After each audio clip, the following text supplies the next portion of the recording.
Hey guys, here with part 2 of the garden tour. You can see part of it here. I know it looks messy, but that is by design.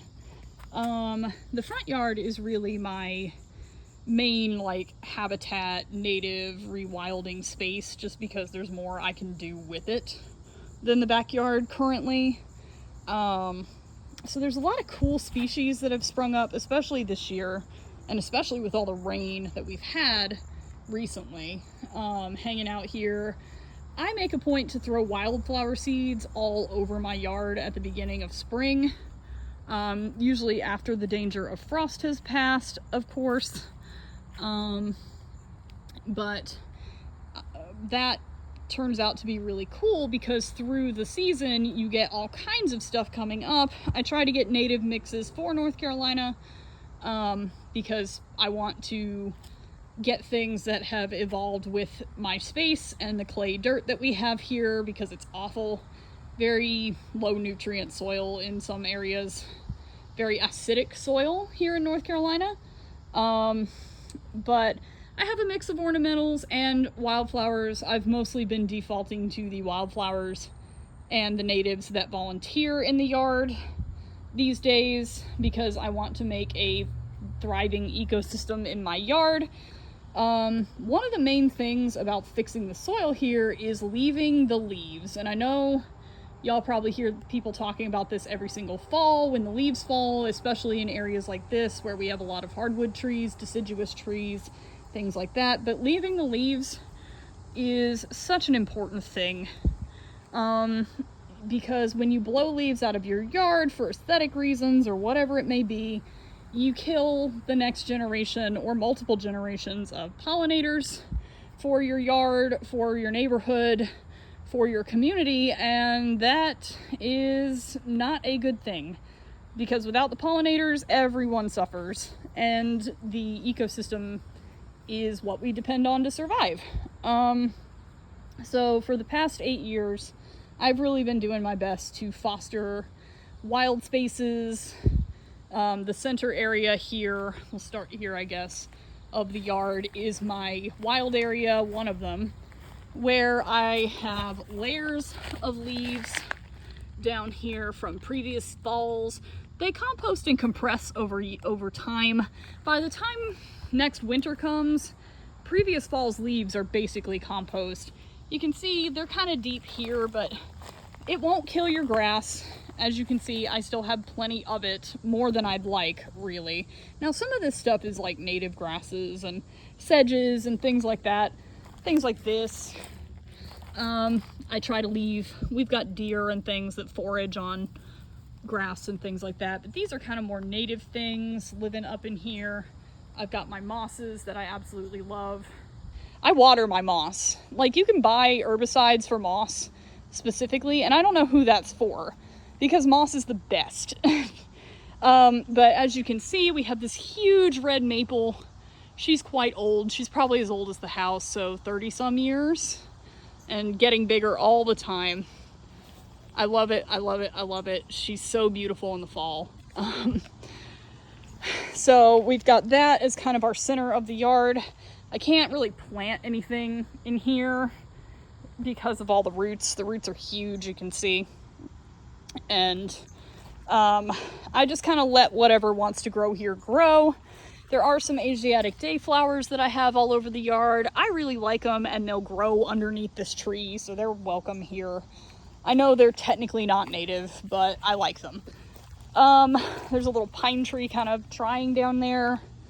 I see a lot of toads and things hanging out in this brush here, and that makes me super happy because that means that they're happy here. I saw a really big skink in my yard today, and he was super cool. Wish I had gotten a picture of him. I have a wild rose here. This is a multiflora white wild rose. This will be huge one day, and I'm still not sure how to deal with that. That's future Olivia's problem, I suppose. Little white sage here. That one's a non-native too, but it blooms beautifully in the spring. It's a little burnt. You can see the dead buds in there. It's kind of past its season now, as is a lot of this stuff. But we have a lot of animals that come through the yard. We have cameras, so we get to see them. Lots of barred owls live in this neighborhood. You hear them all summer long. It's wonderful. We have raccoons that visit periodically. I don't leave food out, but they come around and forage around the yard anyway. I've got some sunflowers hanging out here, and bless their hearts, they have been troopers with all of this heat. But that one's actually blooming. I have a few more that are blooming in other parts of the yard, but leaving the leaves has really just improved the growth of all of the things in my yard, improved the soil. I mean, I've got grass growing in my path here, but I refuse to put down plastic because one, it'll suffocate my maple, and two, I don't want plastic anywhere in the ground in my yard. I actually ask my neighbors to blow their leaves into my yard because I can't stand to see them just put them on the curb to be mulched. It's horrible.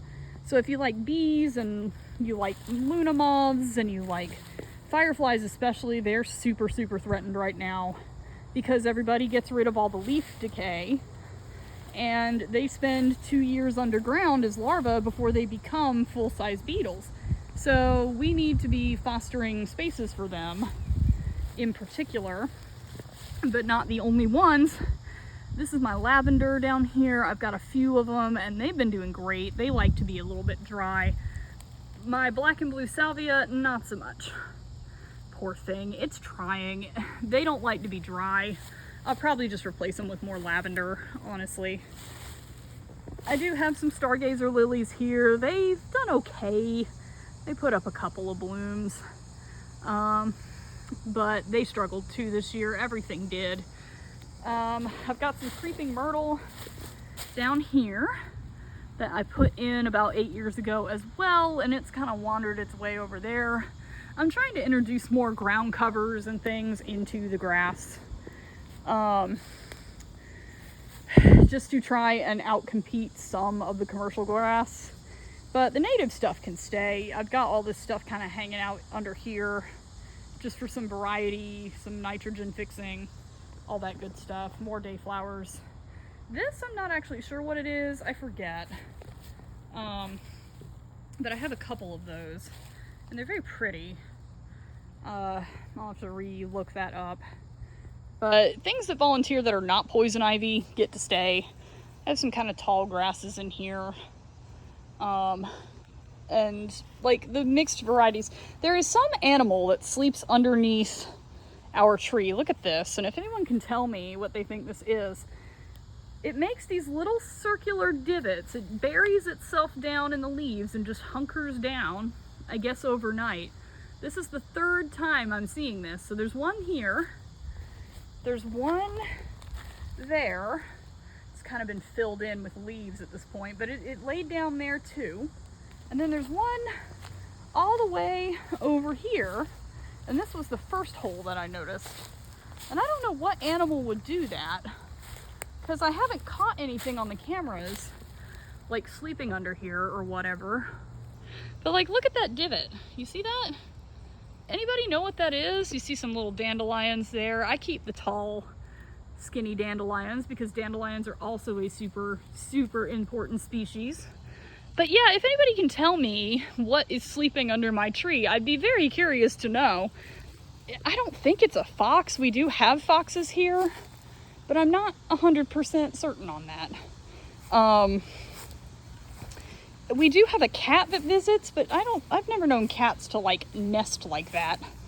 Seems like that's a wild animal. Anyway, I've got a rosemary here that's doing absolutely great. Smells amazing, super gorgeous. Love it to death. Hope it gets huge. Oh God, I love that smell.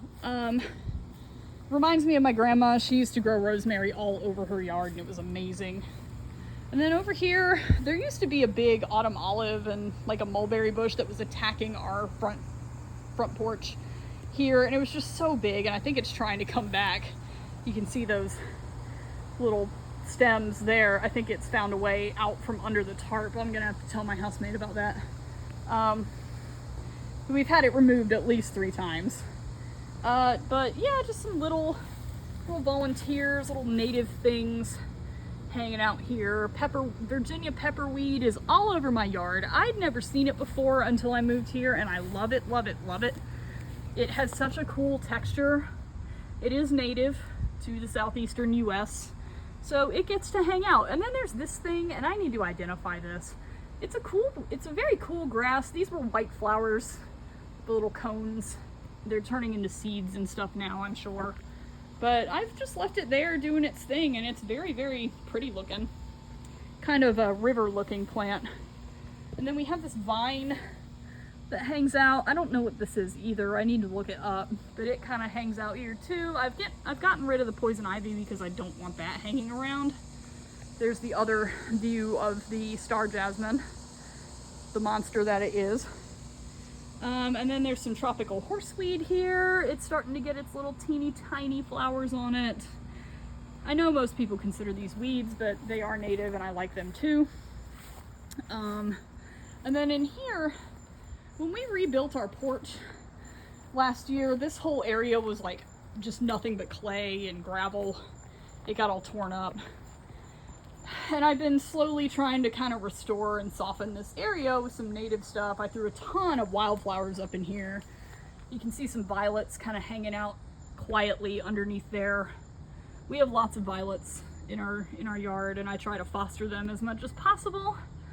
But I've got my hydrangea here. She's real burned. I need to put a tree like right there in order to shade this area even more in the evenings.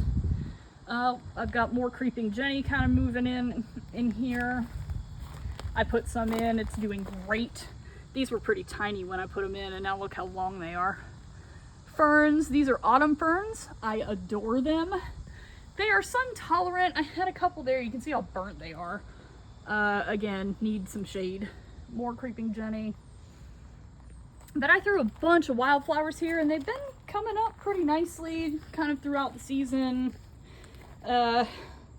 Daisies, you know, black-eyed Susans, things the pollinators would like. Another hydrangea here. That one actually put up a bloom. They're brand new. I'm kind of surprised it did that this year. I'm hoping once they settle a little bit, they might be better. There's some little daisies here, more horseweed, more day flowers. They have tiny little blue flowers on them, and they're so sweet, but they only last a day. Another autumn fern. These two are doing great. They get a little more shade, I think, during the evening, so they don't keel over and die. I had Celiosa in here. It doesn't do well in the clay. Would not recommend it. Some little guys here with some seeds or blooms coming in. These, I'm not sure what these are. I need to look it up, but I have it all over the yard. I just kind of let them go because I think they might bloom at some point. There's a stone crop kind of hidden underneath there, that red. More daisies from the wildflowers I threw out here. They're just so sweet. They're finally starting to come up and bloom. The drought's really set everything back. Way behind this year. I have lots and lots of lemon balm. These were a random seed pack that my friend gave me. There's a little bug on that one, probably a mosquito. I can't be out here too much longer. But beautiful stuff, smells amazing. Pollinators absolutely go nuts for it. All the herbs are pretty sturdy. I've got some clovers. We have lots of white clover in the yard. And this is globe sedge. And sedges are really cool. We have a lot of them here in NC. Not the greatest picture of it, but it's really fun. I'm trying to encourage that to kind of spread out in the yard a little bit. Lots of very tall tropical horseweeds that are getting ready to have flowers on them. They're real itty bitty things, really small, but they'll look cute when they open up. It's a little creature of some kind hanging out there. Hey, buddy. It's not gonna focus. Some kind of little beetle or something hanging out on there. More lemon balm down in the grass. Some dandelions. I always spread those around. I don't care if my neighbors get mad about it. They need to keep their dandelions too. Because they're super, super important food sources for bees and other creatures, especially in early spring. This appeared overnight. It feels like. It appeared while I was gone. This is my shade garden. My gigantic 8-year-old hydrangeas are back here. And then this one didn't bloom as much this year, but when it does, it's spectacular. I think it was focused on getting really huge because this thing was a little puny at the beginning of this season, and it has been for the past couple of years. But it's gorgeous and huge now, so I bet you that'll put out a lot of nice blooms next spring. I don't change the color of my hydrangeas. I know that you can make them blue, and blue is very, very popular here. By putting like lime and fertilizer in the soil to change them. I kind of just like them to be gradient. Mine tell me how my soil is, and every year they're a little bit different as their roots reach new spots. So you can see there's some pinky purple back there. It had some purple blooms kind of on the back side this year. It had a few blue ones back here. It's actually still putting out buds. That thing is thrilled to be here. They're merging together, which is what I wanted them to do. But it makes it hard to get to my hose pipe. I may have to figure that out. Because I can't bear the thought of cutting them. These, however, despite the pink that's showing you, those blooms were indigo blue, denim blue. Like almost navy, a few of them. Gorgeous, gorgeous. This one turns really, really, really blue. It's a little different from that one. This is a lace leaf hydrangea. Very sharp, serrated edges. Very pointy. That one is a mop head. The serrations are a little bit smaller, shorter, less aggressive.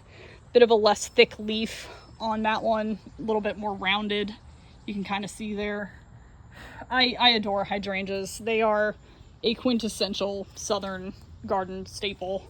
I've got some trees growing out of them I need to deal with. This is the other cauldron. You can barely see it. I've got a Cosmo that's hanging out right there. Orange Cosmo. That was in one of my wildflower mixes. Another ice plant hanging out here. Awesome plant for droughts. You do have to water them a little bit, but they're pretty tough. They come back every year as well.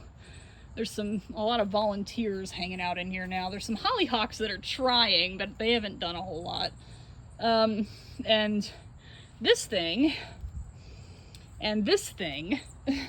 are American burnweed, which apparently, I was learning about this today, is a very large native edible plant. Do not eat this unless you have been told very, very, very certainly that is what you have. But apparently they're used to treat things like dysentery and stomach issues and stuff like that, and have been medicinally used for a really long time. Apparently they also make very good salads, but again, don't eat anything that you find in your yard. I'm not going to eat this. I am just observing it, and I'm going to leave it for my deer and stuff to munch on instead of me. So, but it's native. It looks kind of cool. I like the leaves. It does get some kind of flowers on it later. I'm going to let that hang out there. It's not really obtrusive in any way. I've got a few more coming up in my fern that I might get rid of, but that one, I may leave that one. We'll see how they do, because I don't want them to eat this, but I also don't want to pull up anything native that volunteers in the yard, because I want it to spread, and apparently this is kind of an aggressive spreader.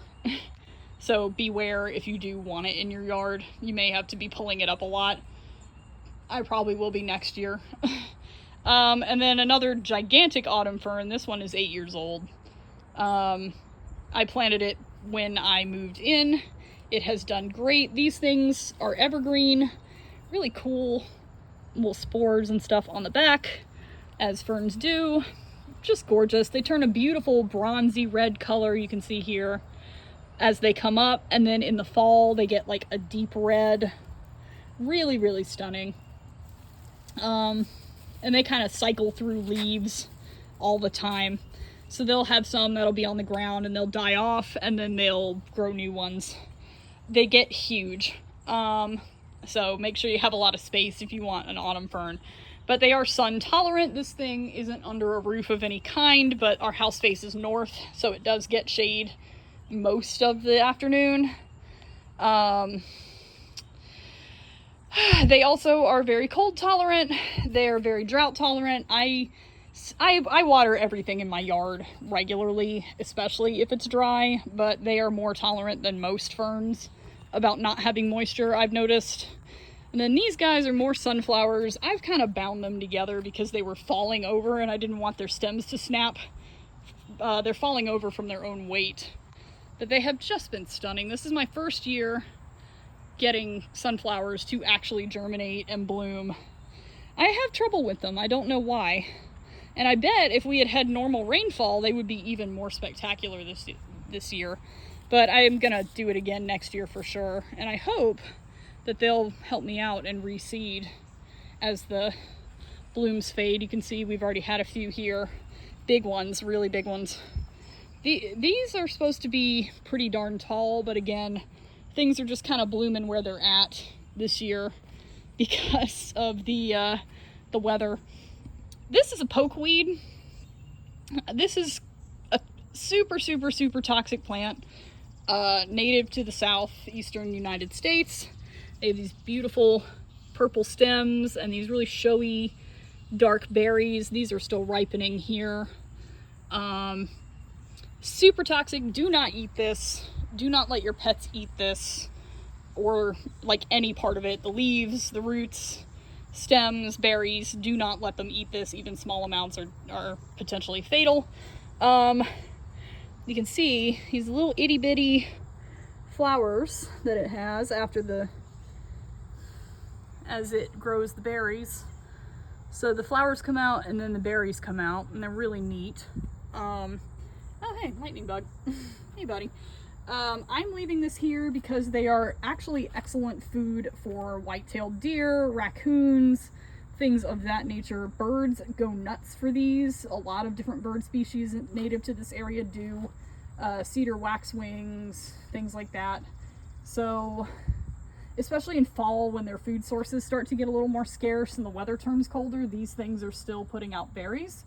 So very important food source. I'm leaving this one right up against the house because I want those animals to be able to find that. We have them visit our yard regularly, so that's why I've got that there. But be careful where you have it if you have animals or anything like that. And this is my goldenrod. My beautiful, beautiful tall goldenrod. And that is what it's called. The species is tall goldenrod. There's a ton of different varieties of goldenrod, but I have the tall one. And as you can see, it is extremely tall. It is a good foot or so, if not 2 feet taller than I am, and I am 5'7", just to give you some perspective.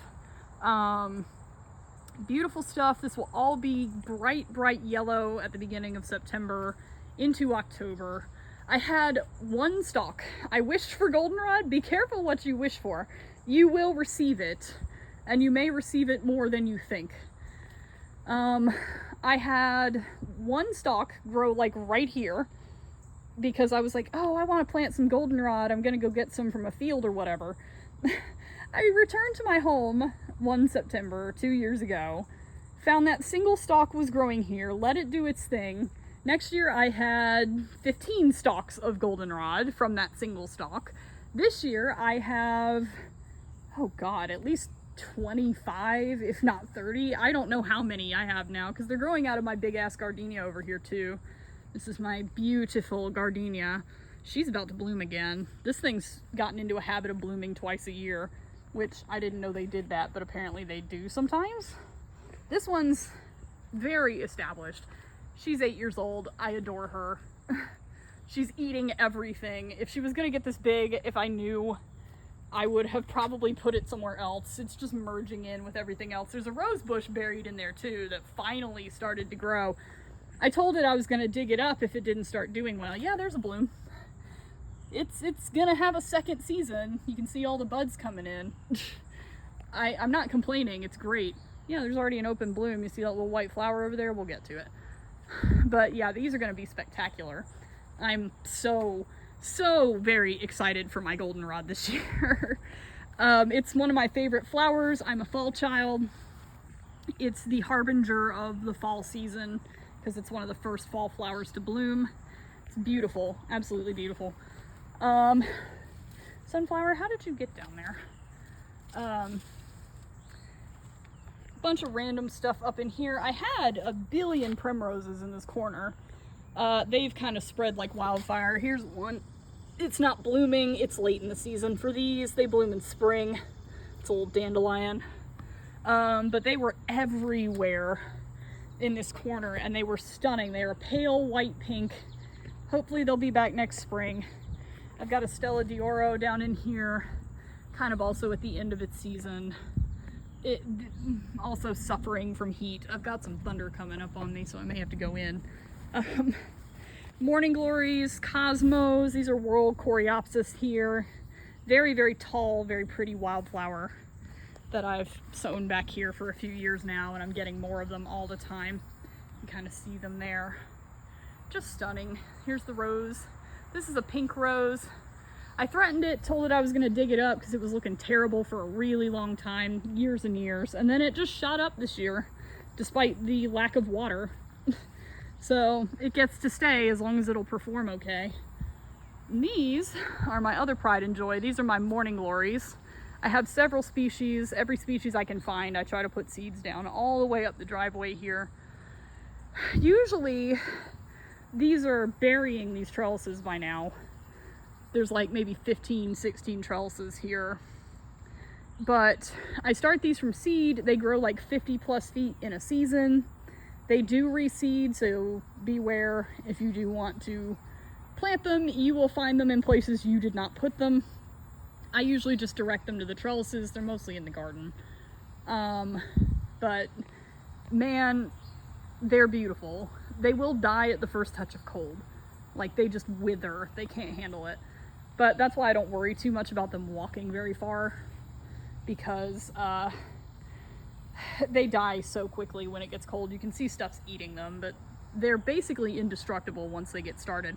The waters really help them. They were looking awful when I left for the beach, and now they're just starting to pick up the pace. So they may make it to a blooming phase. Some of them are putting out flowers. You can see here I've got a pink and mixed color variety, but the ones that are really the stars of the show in the fall are the Heavenly Blues. They're the most aggressive of the group that I've found.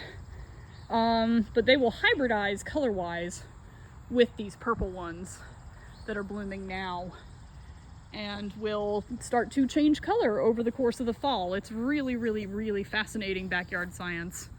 I've got the remains of some of my Asiatic lilies. They were absolutely incredible at the beginning of the season. They're just stalks and seed pods now though, but they'll be back. Orange Cosmo, this thing usually is taller than me, but again, I think it's just deciding to bloom where it is so that it actually gets flowers out. But these are really easy to deal with. They come up on their own. Just throw water and let them do their thing. Absolutely gorgeous. They were in one of those native seed mixes. Garden Cosmos. Pretty, pretty shades of orange and pink. There's one here. This one was probably a pink one. That one's getting its first couple of buds in. They like to bloom in the fall. When everything cools down, the plants here get like a second wind and start to do better, just because it is so hot that in the middle of summer, like, good luck getting anything to grow. This is a crepe myrtle that I cannot seem to keep down. I have cut this thing down to the root 5 million times. This is in one season. I hacked this down at the beginning of spring and it's already back. So in fall, I'm gonna have to cut it down again. But it does make a good support for my Morning Glories that wander. You can kind of see the vine back there and this one coming out of it here.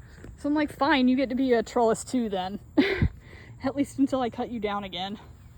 More Morning Glories here, all the way up. These were tiger lilies. They are well past their prime, but they are putting out seeds. And they do this every year and they're very neat. I never really see a massive increase in them, but they do reseed every year, which is pretty cool. So I might get a few spare ones, but they don't reseed like the goldenrod does. This is my beautiful red bud that I planted a few years ago. It's doing absolutely spectacular. This thing was a twig, a single twig, when I put it in the dirt. This is an eastern red bud. It is native to this area. bright pink flowers in the spring before the leaves come out. Mine was supposed to be red, but it gets too much sun, so now I get kind of a gradient, which I actually kind of like better than just the dark red, to be honest. Really pretty in the fall as well.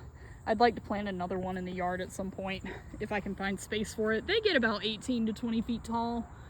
I've seen ones that I swear were bigger than that in Tennessee when I lived there for a bit, but just stunning trees. That one's got seed pods coming off it too. I've got dahlias in here. Oh, that one bloomed. That's nice. This thing's looking a little worse for wear. Both of my dahlias are, but they are just stunning. These come back every year as well. They don't all do that. They're sold as annuals. This one's getting some buds. In the fall, they'll do better because they like cooler weather. They don't love the heat. I've got a lot of phlox back here. This stuff's like 8 years old too. Beautiful in spring, bright, bright flowers. Blooms into about April, May. I've got a clematis vine hanging out back here. This thing also has never really done amazingly well, but it's been putting out blooms the past few years, and I'm very proud of it for that. My little cat statue down here, I painted that. Looks like petunia. I tried to approximate petunia's markings, and I think I did pretty good, honestly.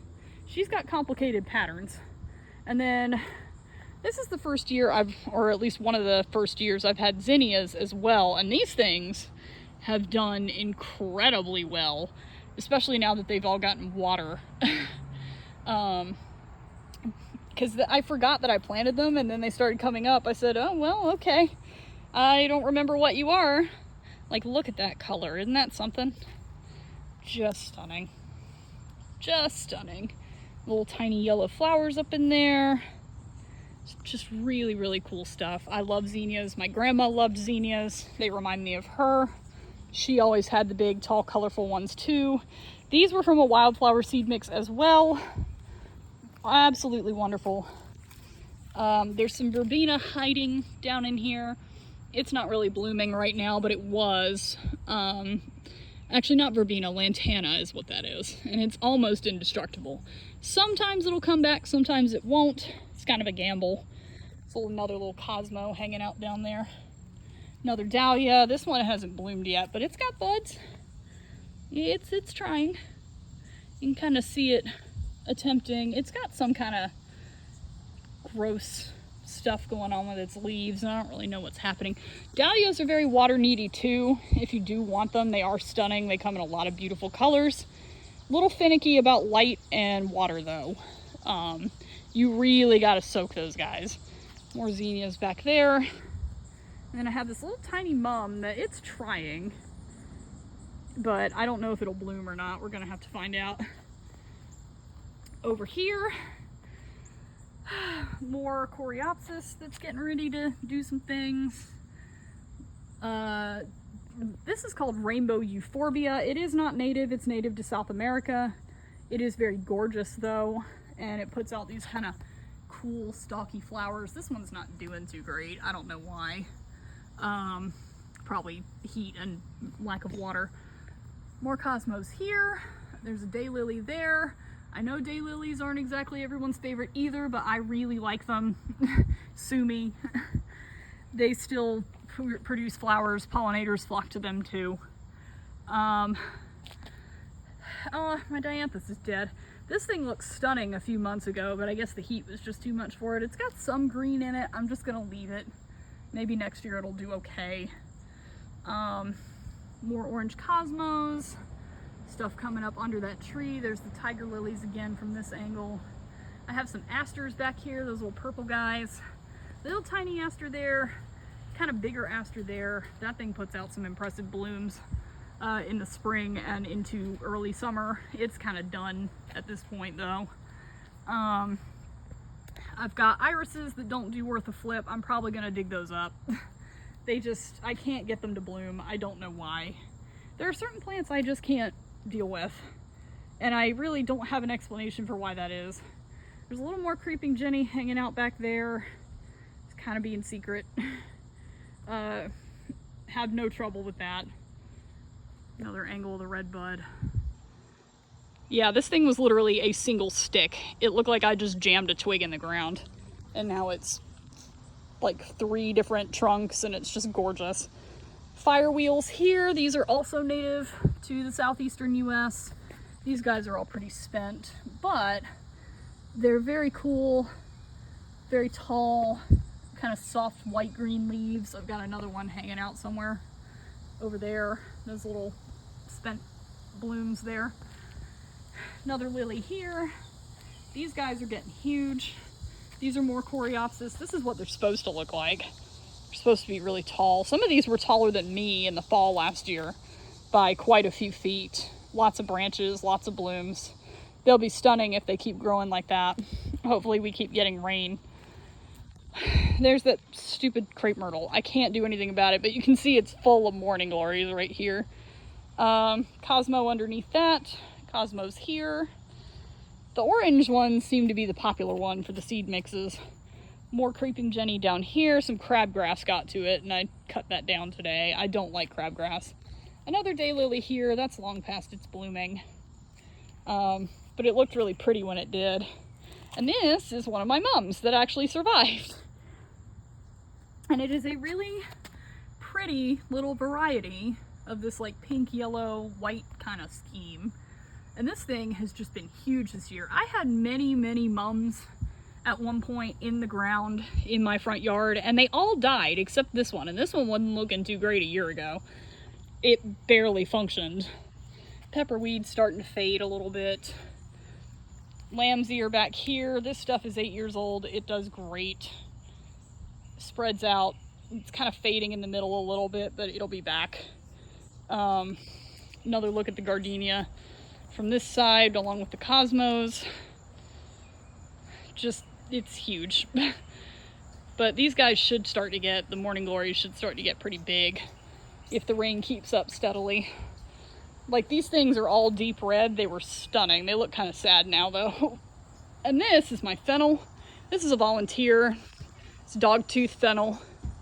Very, very pretty stuff. I like the way it waves in the wind. It's kind of unobtrusive. It has a soft touch to it. It's just neat. So whenever I see it, if it's in a place I'm not gonna mind it, I just kind of let it go and do its thing. It fades back, but you can see how much taller that is than me. That's like 3 feet taller than I am. A lot of critters kind of hang out on this, pollinators, things like that. I don't know if it's a host plant to anything specific, but I could always go look it up, and I probably will. But I try to leave anything that volunteers, because it's a host plant for something, or my deer will eat it, or the raccoons will eat it. There's that little gardenia bloom. Smells amazing. Beautiful plant. Does not need a lot of attention once it gets going. Like, I basically don't water this thing. It doesn't like to be too wet. They are susceptible to root rot, especially in clay soil like what we have. So just bear that in mind. Over here, more creeping Jenny, more lavender.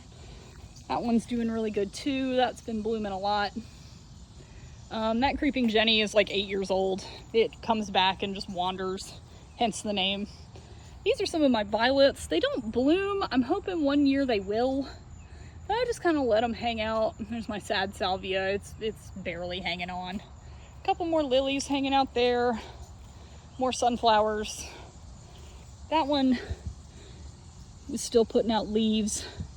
Like, you can see how scrawny everything looks. It's been bad. Usually this would be just deep jungle at this point, but these guys are doing good. These are more sunflowers. Some of these are supposed to get like 7 to 12 feet tall. This year they probably will not. If we had adequate weather, I guarantee you they would be, because the middle ones, especially these guys right here, have been growing like gangbusters. They're almost as tall as I am. But the other guys are doing okay. At least they're putting out flowers, and that's all I can really ask. But you can see who gets more sun and who's gotten more water over the season. But those did bloom, those little short ones. They've got a little bit going on there. And the ants have just loved the sunflowers. Like, full colonies have been living on these things. And I don't know if that's normal, or if these things have something in the leaves that they like, or if, you know, like aphids or something live on this and they have a symbiotic relationship with them. I'm not sure, but I had a whole colony of black ants. There's one.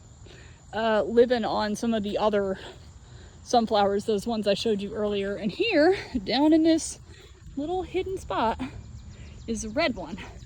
And the red ones are probably my favorites. I planted just a bunch of random varieties. But look how lovely that is. Just stunning. So I'm very proud of them for doing what they can.